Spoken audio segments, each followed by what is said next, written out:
یہ دیکھو ابھی یہ بارش چالو ہے اور یہ لوگ آئے ہیں، بولتے ہیں کہ دوم کو خالی کر دو،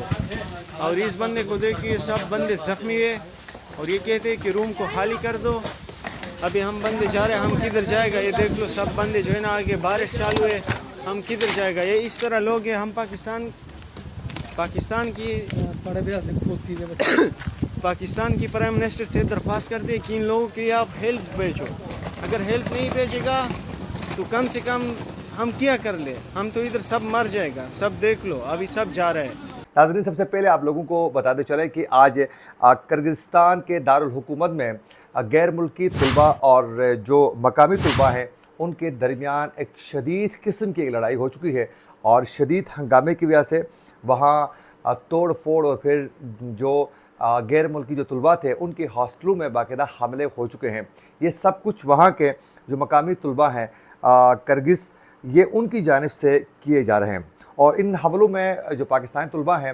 ان کو زیادہ تشدد کا نشانہ بھی بنایا گیا ہے، اور کئی طلباء مختلف سٹورز میں، مختلف دکانوں میں، مختلف جگہوں میں چھپ کر اپنی جان بچا رہے ہیں۔ اچھا، اس حوالے سے جو پاکستانی طلباء ہیں وہ ابھی تک مختلف سوشل میڈیا کے ذریعے اور مختلف ٹی وی چینلز کے ذریعے وہ اپنی شکایات درج کروا رہے ہیں کہ اس حوالے سے جو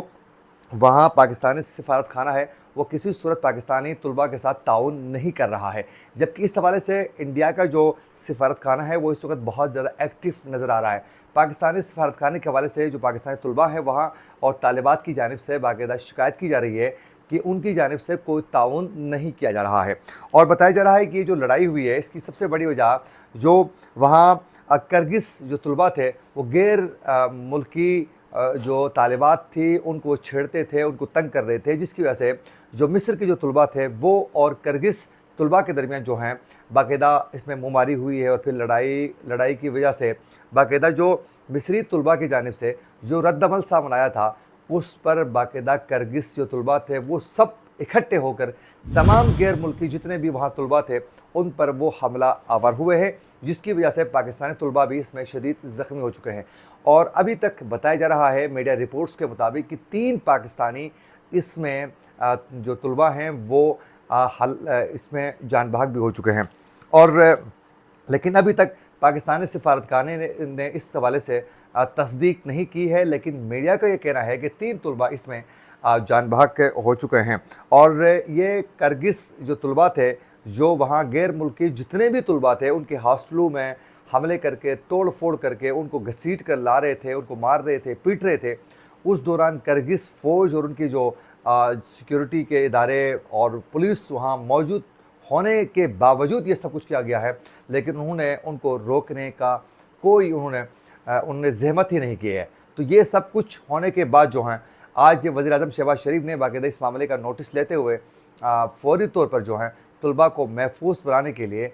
وہاں سفارت خانے کو ایکٹیو رول ادا کرنے کے احکامات بھی پی ایم نے جاری کیے ہیں۔ اس کے بعد اب سے کچھ دیر پہلے جو سفارت خانہ ہے ان کی جانب سے باقاعدہ کچھ اہم نمبرز بھی شیئر کیے گئے ہیں،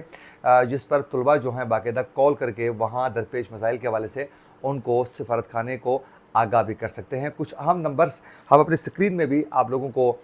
وہ شو کریں گے۔ آپ اگر اس معاملے کے حوالے سے بات کرنا چاہتے ہیں سفارت خانے سے تو ان نمبروں پر ضرور بات کر سکتے ہیں، لیکن ابھی تک سفارت خانے نے 3 طلباء کی ہلاکتوں کے حوالے سے کوئی تصدیق نہیں کی ہے، اور ابھی بھی دارالحکومت کے اندر جو ہیں ان کی پولیس بھی موجود ہے، ان کے آرمی بھی موجود ہے، اس کے باوجود کرغز طلباء جو ہیں وہ تمام غیر ملکی طلباء کو تشدد کا نشانہ بنا رہے ہیں، اور انڈیا کے جو سفارت خانہ ہے وہ بہت زیادہ ایکٹیو بھی نظر آ رہا ہے۔ اس کے ساتھ ساتھ ناظرین، آج اسد طور نے ایک سٹوری کی ہے، انہوں نے کہا ہے کہ 3 جو بڑے ہتھیار تھے وہ اسٹیبلشمنٹ سے عمران خان نے چھینا ہے۔ ان میں سے ایک تو کرپشن کا ہتھیار تھا کہ اکثر جو اسٹیبلشمنٹ تھی بالخصوص ملٹری اسٹیبلشمنٹ وہ پاکستان کے سیاستدانوں کے اوپر کرپشن کے مختلف الزامات لگائے جاتے تھے، اور پھر ان کی ساکھ کو نقصان پہنچایا جاتا تھا، اور جب چاہیں ان کو اقتدار سے بھی بے دخل کرنے میں ان کے لیے کوئی مشکل کام نہیں تھا۔ جیسے آپ پاناما کی مثال لے لیں، پاناما کیس آیا اور اس وقت کے پرائم منسٹر نواز شریف کو جو ایک سٹنگ پرائم منسٹر تھے ان کو ہٹانے کے لیے اس پاناما کا سہارا لیا گیا، اور پھر ان کو اقتدار سے یوں چٹکی میں نکالا گیا۔